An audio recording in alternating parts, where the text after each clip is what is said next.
mengisi pertanyaan-pertanyaan yang mana nantinya itu akan mengarahkan peserta tersebut itu memiliki potensi penyakit apa. Pengisiannya itu hanya 1 tahun sekali, Mbak Yuni. Oh, cuma 1 tahun sekali? Iya, hanya 1 tahun sekali. Nah, untuk screening ini sendiri, Kak, ada nggak sih kelompok usia atau kondisi tertentu yang lebih disarankan untuk melakukan screening riwayat kesehatan gitu?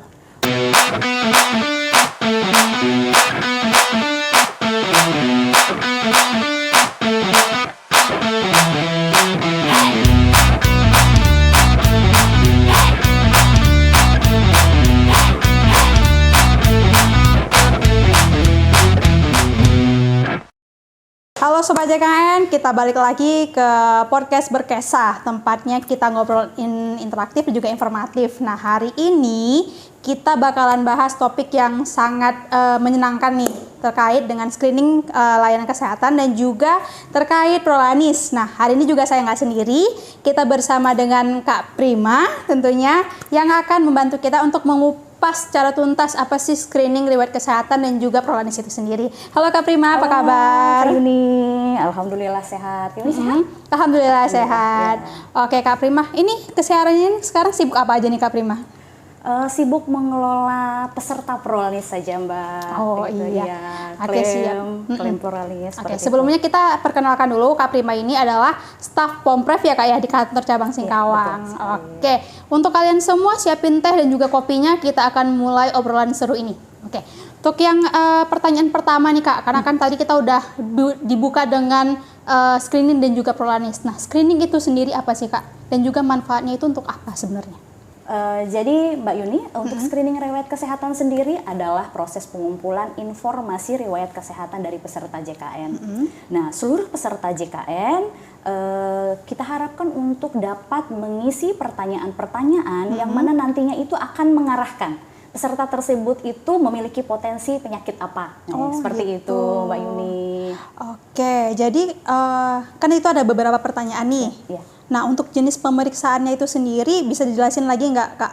Pertanyaannya seputar apa-apa aja gitu. Oke, untuk screening riwayat kesehatan sendiri, ini yang pertama bisa diakses di aplikasi mobile JKN. Nah, nanti bisa Sobat JKN untuk membuka aplikasi mobile JKN dan mengisi screening riwayat kesehatan yang ada di sana, di mana pengisiannya itu hanya 1 tahun sekali, Mbak Yuni. Oh, cuma 1 tahun sekali? Iya, hanya 1 tahun sekali, atau melalui web screening BPJS Kesehatan, aplikasi Cika maupun aplikasi Poros. Nah, di situ nanti peserta akan menjawab sebanyak 51 pertanyaan, Mbak Yuni. Nah, dari jawaban-jawaban tersebut nanti peserta akan diketahui apakah dia memiliki resiko penyakit tertentu atau tidak. Oke, baik. Berarti nanti dia ada toolsnya juga ya untuk screening itu. Untuk screeningnya. Nah, itu bisa dilakukan secara mandiri atau kita harus ke FKTP nih, Mbak? Bisa dilakukan secara mandiri, Mbak Yuni. Tadi itu ya lewat dengan aplikasi mobile JKN atau web. Nah, nanti silahkan Sobat JKN bisa mengakses aplikasi tersebut dan mengisi pertanyaan yang ada di web atau di mobile JKN. Oke, gampang banget ya Kak. Gampang banget, sangat gampang, dan itu pengalaman ya Mbak Yuni, itu hanya memakan waktu sekitar 10-15 menit. Seperti itu. Nggak lama. Nggak lama. Jadi kita sambil santai-santai juga sambil nonton juga sambil mungkin nonton bisa. Podcast seperti ini juga sebetulnya bisa ya Sobat JKN untuk mengisi screening riwayat kesehatan. Karena kenapa Mbak Yuni? Ini penting bagi kita untuk mendeteksi. Oh iya. Ya, karena selama ini kita berfokus pada pengobatan. Jadi saat sudah sakit baru kita berobat. Ya, jadi menggunakan kartu JKN itu menggunakan JKN hanya saat sakit. Padahal sebetulnya, nah ini dia promotif preventif. Kita menjaga untuk tidak sakit dan yang sakit untuk tidak terjadi keparahan. Dengan melakukan screening ini Mbak Yuni. Nah, sehingga peserta JKN nanti akan dapat mengetahui apakah dirinya memiliki potensi untuk terkena penyakit tersebut. Ya. Jadi kita lebih baik mencegah daripada mengobati. Betul, gitu ya Kak ya? Betul sekali. Nah, untuk screening ini sendiri Kak, ada nggak sih kelompok usia atau kondisi tertentu yang lebih disarankan untuk melakukan screening riwayat kesehatan gitu? Untuk screening sendiri dilakukan oleh peserta, seluruh peserta, baik pria maupun wanita, berusia di atas 15 tahun Mbak Yuni. Ya, jadi tidak ada ini ya batas usia maksimal gitu. Oke, berarti semua usia itu ya. Kalaupun emang bisa screening ya silahkan screening ya. Ya, betul. Lebih baik screening ya. Lebih baik screening untuk deteksi dini Mbak Yuni. Oke.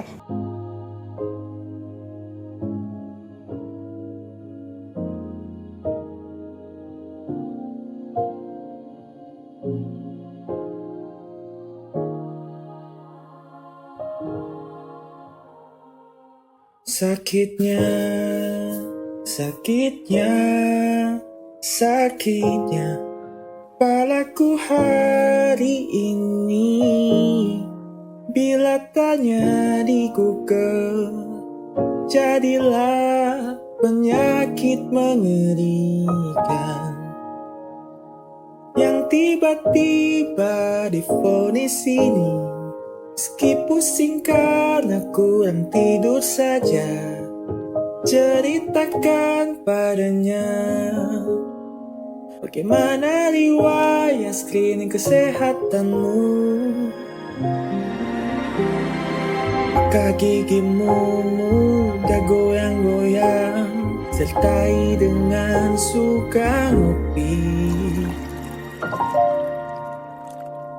Badanmu suka sakit-sakit. Orang-orang sekarang bisa tenang. Semua pertanyaan bukan jawaban. Sebuah aplikasi mobile JKN screening riwayat kesehatan, banyak manfaat. Senangnya, senangnya dengan fitur baru ini. Bila tidak dipakai, jadilah self-diagnosis yang tiba-tiba sakit berbahaya. Meski pusing karena sering begadang, kan ku screening di sini. Gimana kondisiku saat ini?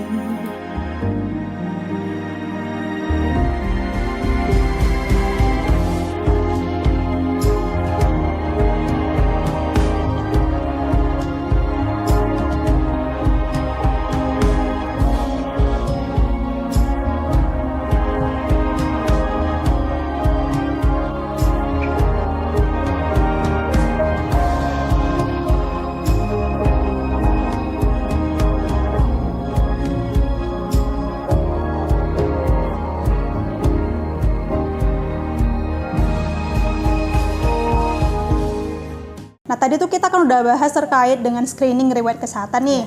Nah, untuk selanjutnya kita bahas lagi yang program Prolanis. Nah, sebenarnya untuk bisa jelasin dulu nggak sih Kak, program Prolanis itu apa dan siapa yang menjadi sasaran utamanya? Oke, baik. Nah, sebelum ke Prolanis, Sobat JKN, yang pertama kita kan sudah melakukan screening riwayat kesehatan, Mbak Yuni. Nanti di situ akan keluar hasil. Oke. Misal, peserta JKNA mengisi pertanyaan tadi ya di screening riwayat kesehatan. Ternyata peserta tersebut memiliki dua kemungkinan. Yang pertama, peserta tersebut berisiko untuk terkena penyakit. Kedua, tidak berisiko terkena penyakit. Nah, untuk peserta yang hasil screening riwayat kesehatannya berisiko terkena penyakit, kita sarankan untuk selanjutnya adalah melakukan screening penapisan. Oh, oke. Ya. Ada screening lanjutannya? Ada screening lanjutan. Jadi kita untuk screening lanjutan atau screening penapisan itu ada 13 item, Mbak Yuni. Ya. Awalnya kan kita kan jawab tuh pertanyaan ya, screening riwayat kesehatan. 51 pertanyaan. 51 pertanyaan. Langkah selanjutnya adalah jika mendapatkan hasil gitu kan, tadi dia positif gitu kan atau dia beresiko terhadap penyakit, dia akan dilakukan screening penapisan. Nah, itu dilakukan terhadap 13 penyakit. Yang pertama itu diabetes. Atau yang kita kenal dengan kencing manis ya Mbak Yuni ya. Kedua itu hipertensi atau darah tinggi, kemudian ischemic heart disease, itu penyumbatan Mbak Yuni di pembuluh darah jantung. Nah, terus kemudian juga ada stroke, kanker leher rahim, kanker payudara, kanker kolorektal atau kanker usus besar, terus kemudian kanker paru, penyakit paru obstruksi kronis, terus kemudian itu ada juga kita bisa mendeteksi penyakit talasemia, anemia pada remaja putri, hepatitis dan tuberkulosis. Jadi nanti setelah diketahui bahwa peserta tersebut berisiko salah satu atau ada beberapa dari 13 penyakit tersebut, dilakukan screening penapisan. Oke. Nah, contoh untuk kayak misalnya peserta A dia berpotensi atau berisiko terkena diabetes. Nah, itu nanti akan dilakukan cek gula darah. Itu bisa kita jamin. Gitu. Bisa juga bisa dijamin BPJS Waduh. Kesehatan. Nah, dari hasil screening penapisan ini tadi, misalnya pasien tersebut positif, dia terkena diabetes. Nah, ini baru kita selanjutnya adalah program Prolanis. Oke. Nah, program Prolanis sendiri adalah program pengelolaan penyakit kronis. Oh gitu. Ya, penyakit kronisnya ada 2 Mbak Yuni. Apa aja tuh, Mbak? Diabetes mellitus atau yang kita kenal dengan gula darah, ya, Sobat JKN, atau hipertensi atau darah tinggi. Nah, jadi program Prolanis ini mengelola 2 ini Mbak Yuni. 2, berarti Ya, diabetes dan juga hipertensi. Betul.